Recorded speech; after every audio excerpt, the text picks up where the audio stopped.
Hello, kumusta sa lahat? At magandang hapon sa inyong lahat. This is Justin Talk News PH. Before anything else, I would like to request like, share, follow, and subscribe this channel, Justin Talk News PH. So ngayong hapon na to, may ilan tayong pag-uusapan.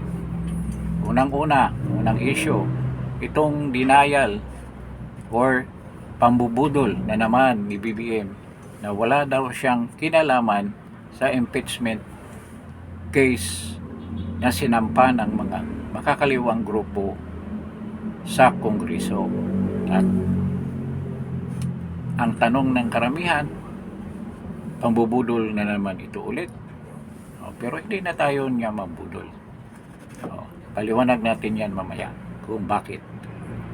Then, yung mga sinasabi ni PBBM with regard to the economy, kung anong katuwiran niya bakit bumagsak ang ating ekonomiya at nagsasuffer ang karamihang mga Pilipino dahil sa sobrang pagtaas na mga presyo ng mga bilihin.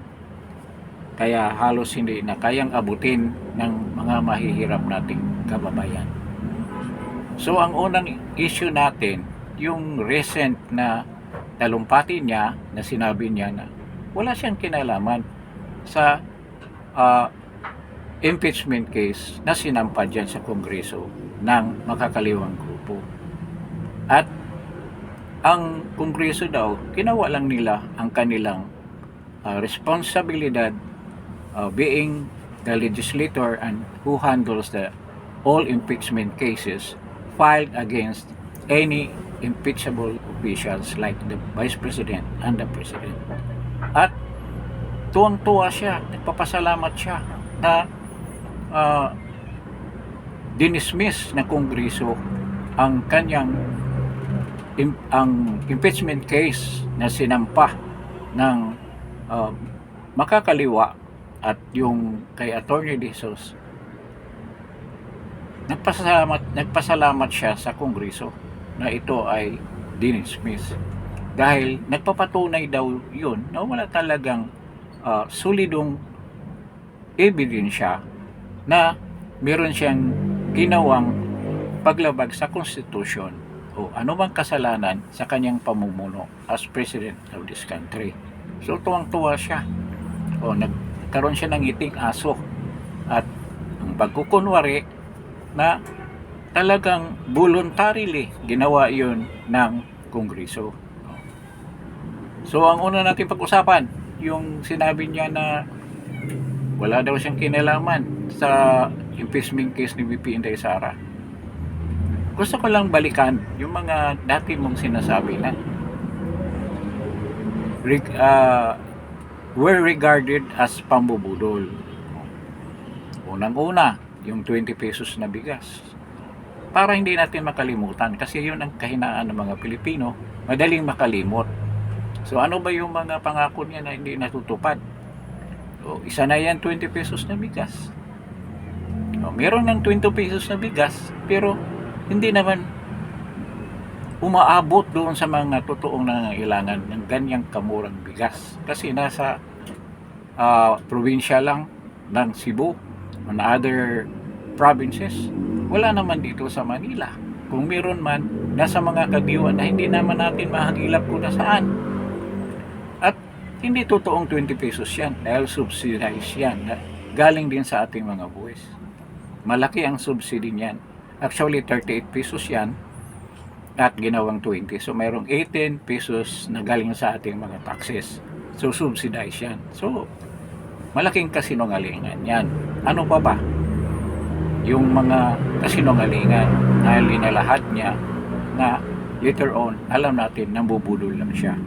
So, yung 1 million housing projects, houses for the needy, for the poor, mga empleyado na nangailangan ng pabahay.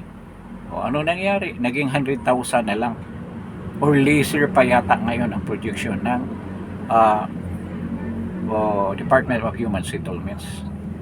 Nakita natin, klarong-klaro, 1 million per year, supposed to be 6 million sa span ng kanyang term as president, pero naging 100,000. O, karugtong yan, yung number of classrooms, supposed to be 146,000 na makukover up yung backlog ng Department of Education, ng DPWH, na gagawa ng mga classroom. So, ilan lang nagawang classrooms? 22. At si VP Inday Sara pa ang pinagbintangan na siya ang dahilan kung bakit nagkaganyan. Di ba? Pinaalala natin ni VP Inday Sara yung kwento niya na kinakapon ng kanyang budget at pinaghahatian ng ilang mga congressman sa utos ni Martin Romualdez. O, sino mo bang kayang mag-utos kay Martin Romualdez? Di ba ang kanyang pinsan na si BBM din? Tinapon nila yun at linagay nila sa mga proyekto nila, which is the flood control project. Yun ang pangyayari. Kaya yun ang dahilan na umalis si VP Inday Sara sa Department of Education. Kaya hindi na niya maatim, hindi na niya masikmura ang kawalang hiyang ginawa ng mga congressman na yan at si Martin Romualdez as well as si BBM. Pangalawa na yun. Pangatlo, yung flood control na doon siya sumabit, 5,000 flood control projects. Pagdating ng sunod-sunod na bagyo, ano nangyari? Doon na bukas yung Pandora's box. Lahat na amoy, lahat na kasamaan, lumabas na lahat dahil sa flood control projects. Doon nagkabukingan. Nalalaman natin na almost 1.2 trillion ang ninakaw nila sa flood control. Pinaghati-hatian na mga swapang at mga walang hiyang mga congressman at kasama na yung ibang mga cabinet secretaries at mismo si BBM at ang kanyang pamilya ay nakikinabang sa flood control scam na yan na umaabot sa bilyones at trilyones pa. Ngayon, ito nga, isa sa mga prominente niyang kasinungalingan ay yung sinabi niya na hindi tayo papayag na papasok dito ang International Criminal Court dahil hindi na tayo member at wala na kayong jurisdiction. Pagkalaunan, siya pala ang nag-utos na ipakidnap si President Duterte at dalhin sa dahig at winalanghiya yung soberenya ng ating bansa. O, ang ating pagiging independent state ay winawalanghiya niya, kasama na yung judicial system natin. Hindi niya nirespeto dahil doon sa kanyang laro na talagang burahin ang mga Duterte sa political map ng Pilipinas at sila ang mamuno ng bansa natin perpetually. Pero marunong ang Panginoon. Merong mga taong handang tumayo laban sa kanya. At isa na dyan ay si VP Inday Sara. Ngayon, marami pa siyang kasinungalingang mga sinasabi. At itong mga ni-recall natin, yun ang mga prominenteng mga kasinungalingan na sinabi niya noon. Tayo rin, mga Pilipino, madaling matangay sa mga salita. Lalo na dito kay BBM at sa mga Marcoses. Paniwala natin na siya ang magpatuloy sa mga proyekto ng ating Pangulo. Ipatuloy ang kaunlaran ng ating bayan na natamasa natin sa panahon ng dating Pangulo na si Rodrigo Duterte. Pero ano nangyari? Bukod sa hindi niya tuparin ang kanyang pangako nung kapanahonan ng halalan, inuusig pa niya ang mga Duterte hanggang ngayon. At pati yung anak niya na gustong magpatuloy sa marami nating pinapangarap na pag-asenso ng ating bansa na yun ang layunin ng ating Pangulo, magkaroon tayo ng kapayapaan at kaunlaran sa bansang ito, ay gustong pakialaman ng mga Marcoses, lalo na si BBM, at gusto nila sila mismo ang magtamasa ng mga ganyan at iwanan ang kapakanan ng ating mga mamayan. So, itong sinabi niya na hindi siya nakikialam, nakakatawa, nakakainis, at patuloy siyang linuloko niya ang sarili niya. Sa bagay ang nakikinig nito, yung mga ganyang salita, ang kanilang mga supporters, ang mga loyalista, at they seem to believe in their lies.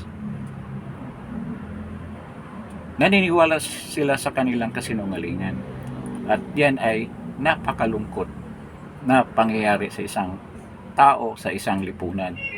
Naniniwala tayo na tama ang ginagawa mo.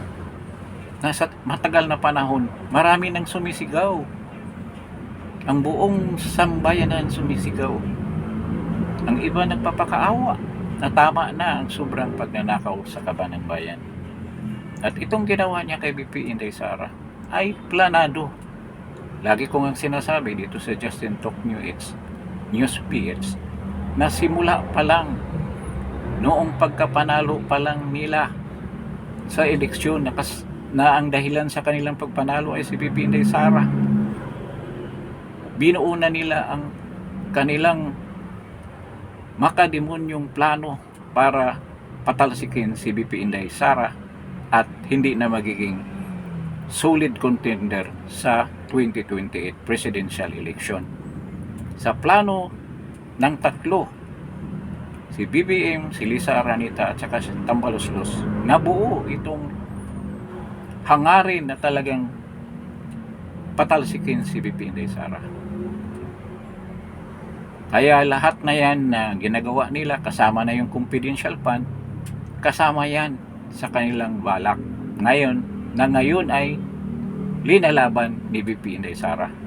Sa unang yugto, sa 2019 impeachment case na sinampa nila, sinang-ayunan ng Korte Suprema na si BP Inday Sara ay may dahilan para i-dismiss ang kaso laban sa kanya dahil sa maraming technical na pagkakamali doon sa pagsampa ng kaso.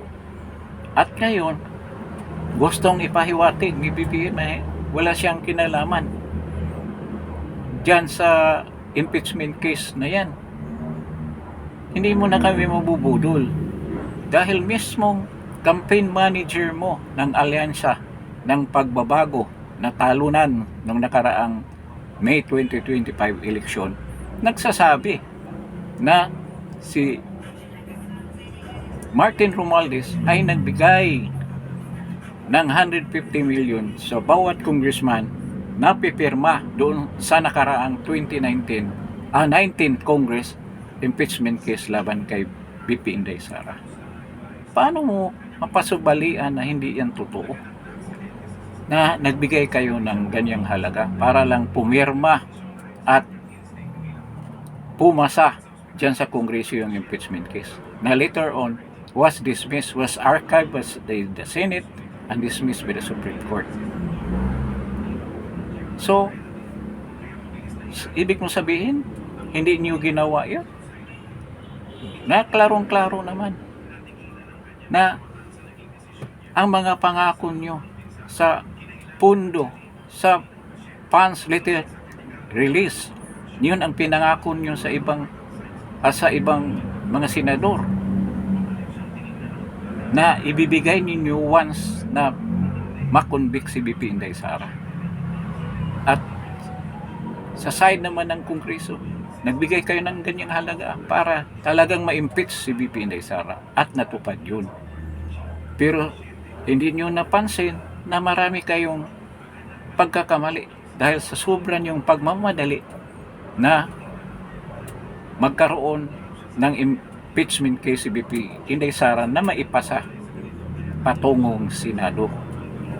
Hindi nyo iniisip na maraming mga butas yung impeachment case ninyo.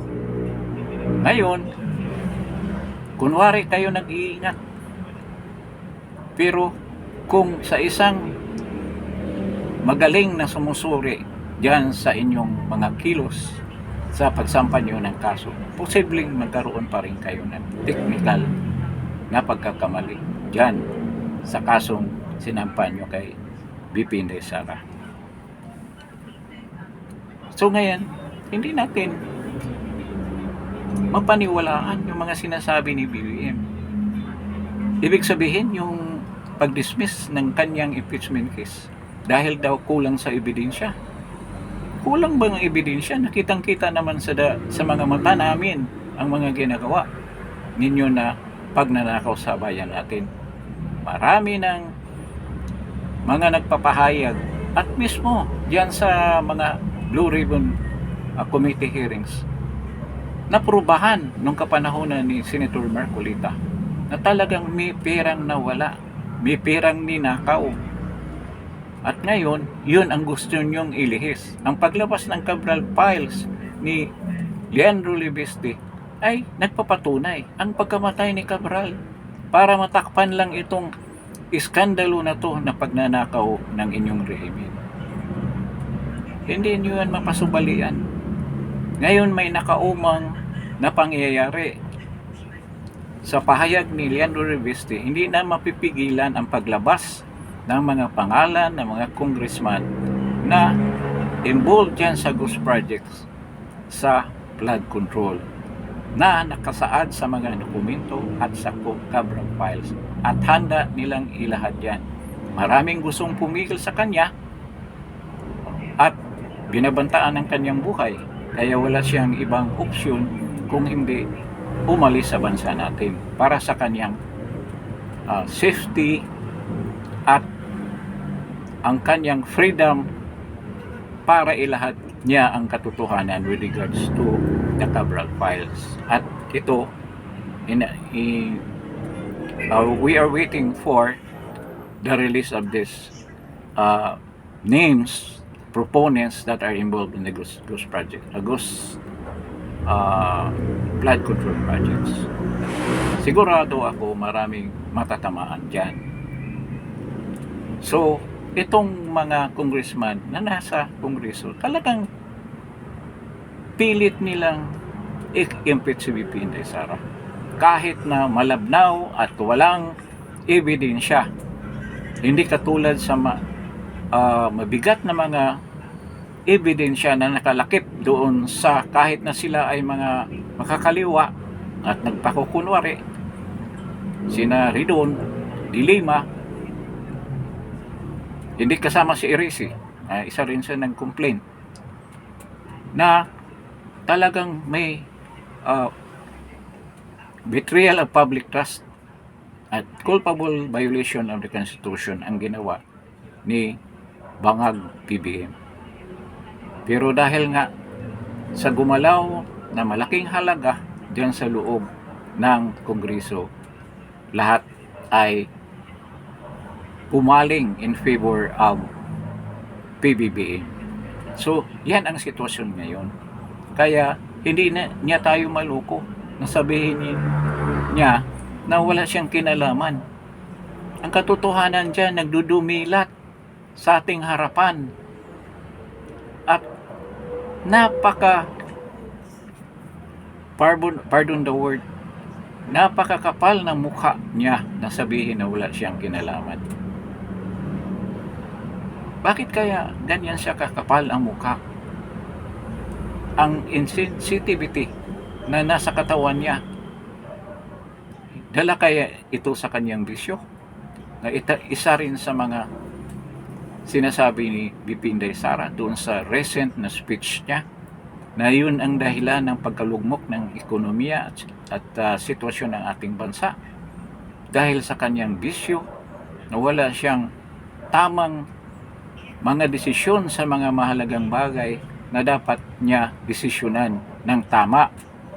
At ito ang direksyon ng ating bayan kung saan tayo dapat mapunta sa hinaharap. At ang pagkalugmok ng ating ekonomiya ay nandyan na, nakikita na natin. So, hindi tayo maniniwala. Huwag kayong magpabudol. Alam mo naman ang mga Pilipino madaling matangay sa mga matatamis na salita.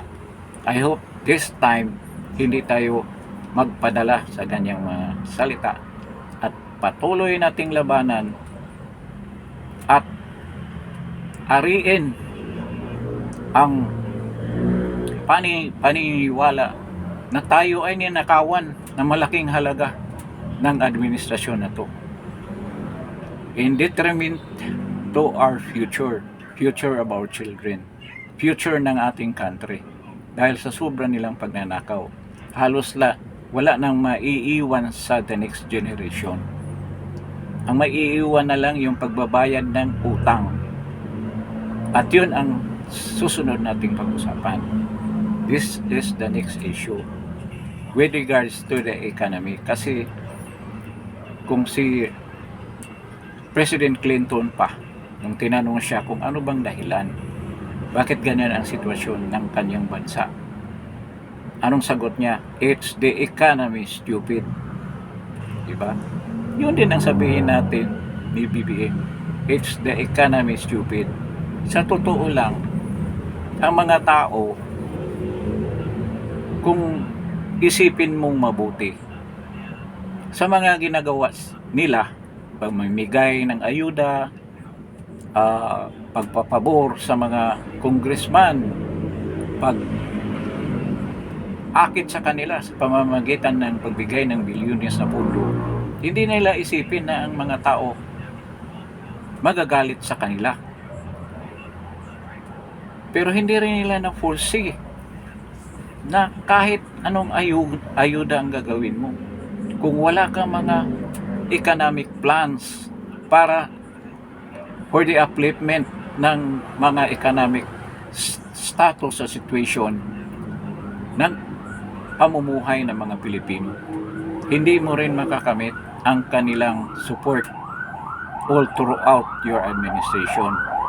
Kasi pag maramdaman ng mga tao na sila ay gutom, naghihirap, yung gusto nilang bilhin, halos hindi na nila mabili. Kahit na mga pagkain man lang to sustain their household, to sustain their lives, hindi na kaya nilang suportahan dahil sa sobrang taas na mga bilihin na yun ang nangyayari sa administrasyon ni BBM. Akala nila tama na yung ayuda at hawakan nila yung media para ipakita ang pasad na nagkaroon tayo ng economic upliftment at magandang ekonomiya, para lukuhin lang yung mga tao na wala silang karapatan na magreklamo dahil maayos naman ang ekonomiya natin. Pero hindi nila alam that it will trickle down doon sa mga mamamayang mababa ang sitwasyon sa buhay, na maramdaman nila ang kahirapan kung sa taas walang ginagawang mga matitinong economic reforms, economic moves para maayos ang takbo ng ekonomiya. So yun ang nangyari. Dahil sa korupsyon, ang mga investor na sila ang main na nagbibigay ng trabaho, ng mga opportunity doon sa mga mamamayan para umunlad ang buhay, ay nag-alisan sa takot nila na patuloy ang graft and corruption ng pamahalaan at mismo sila at ang kanilang mga negosyo ay matatamaan. Kaya nag-alisan sila. Yun ang dahilan ng pagbagsak ng ating ekonomiya. Nakita mo yung production natin last quarter, 3%. Nakakashock. Parang mababa pa sa nangyari dun sa panahon ng pandemic, kapanahonan ng ating dating Pangulong President Rodrigo Roa Duterte. So, nagpapatunay ito ng mismanagement ng ating ekonomiya. At yan ang tinutugon ni BP Inday Sara at pinapahiwatig sa kanyang speech na dahilan sa inefficiency at mismanagement ng economy, nagkaroon ng sobrang kahirapan ang mga tao at sa sobrang korupsyon. Kaya ganito ang sitwasyon natin ngayon.